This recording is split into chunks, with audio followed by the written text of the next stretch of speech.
Hi everyone, I'm Dev Krishna Narakobo and today I'm gonna show you how to make a file and delete a file using command prompt. So first, kini siya nga notepad is nakalocate ni siya sa users. So kini siya nga notepad, ibutan na to ni siya sa bagong file. So bali, transfer na to siya dito sa to new file. So first, kaya mag-imo man tag file using the command prompt, open na to ang command prompt. So after opening the command prompt, mao na ning starting sa to command prompt. So start na tagi mo. Type na tong cd, enter, then ayata magimo og file, type na to ang md, then pangalan sa tong file. So ako ibutang nga file kay file name is school. So pag enter na to sa school, type na tong dir para ma-check na to ang atong local disk. So mo niya kung nasa akong local disk, which is we have the date, the time, and the dir, and the name of the files. So karon kay nagimo man tag bago nga file atong gihimo ning school. So karon kay nakaimo naman ta, so na siya diri sa local disk nga file. So karon kaning school file bot nga nato na siya og school, bot nga nato na siya og isa ka folder sulod sa ato school file. So ayan na to na button, type na to ang ah ah, cd, then school, para madto ta sa located file sa school.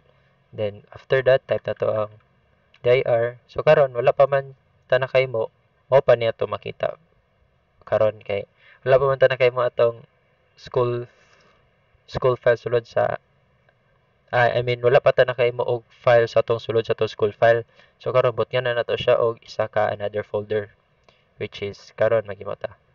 Type na to ang md, then project, enter, then dir dayon. So pag-click na to sa school, pag-click na to sa school file, magawas na din siya.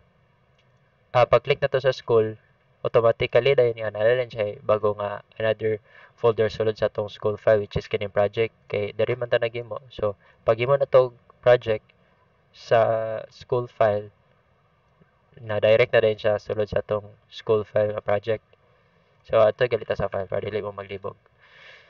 So dito dire sa file, then local disk, then as you can see, mo niya itong bago nga gimo nga file, click na to ang school, then pag tupag na to sa school, you can see the project. So i-click na to project, wala pa siya sulod. So karon, but nga na to ni siya og isa na pod ka file, which is kining notepad. Kining notepad, ibutan to siya dire using command prompt. So ato button, balik ta dire. Kay kani siya nakalocate man ni siya sa akong user. So atong button ni is i-transfer na to siya dito. So atong i-type is copy copy C, then users. Kung asa siya nakalocate, then pangalan sa imong PC, and then pangalan dayon sa imong notes nga imong gibuhat. So type na po din nato siya ni uh, school para mo direct na to siya sa atong project, school project, and enter. So karon nakabutan na siya file, one file copy. So para ma-check na to, type na to ang dir project. Pag-click na to sa dir project, makita na to siya nga na sa note text na siya 40 ka text. Ah? Lagi.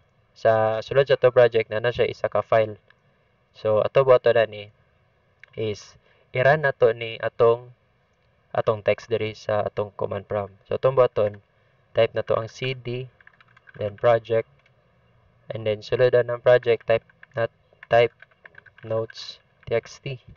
So mo na din ni ang kining text diri sulod sa atong notepad, ni pop na siya sulod sa atong cmd. Kay giran man nato ang notes text diri sulod sa cmd. So mo na ni ang result.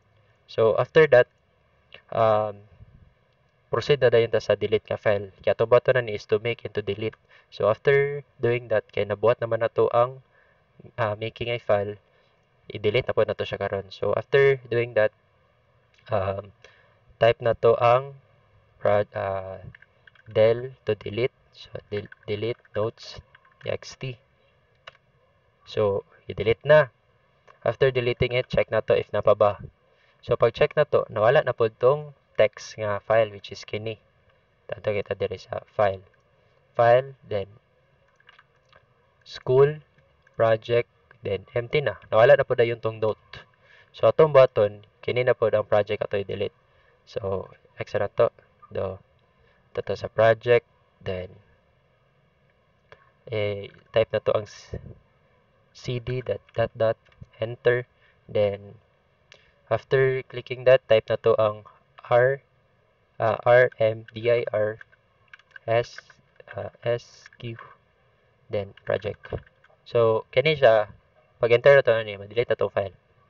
Pag enter na ko, delete na to siya. Balik ta sa file. Oh, wait. Ito ta sa local days, school. Pag click na to sa school, nawala na rin to project. So next na po na to button is kini na pong school ato i-delete.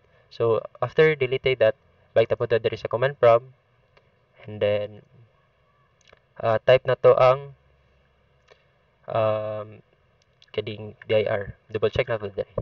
So pag click sa dir, nawala na tong project nga file, and then type na po dahil na to ang school, then cd, balik ta sa uno, enter.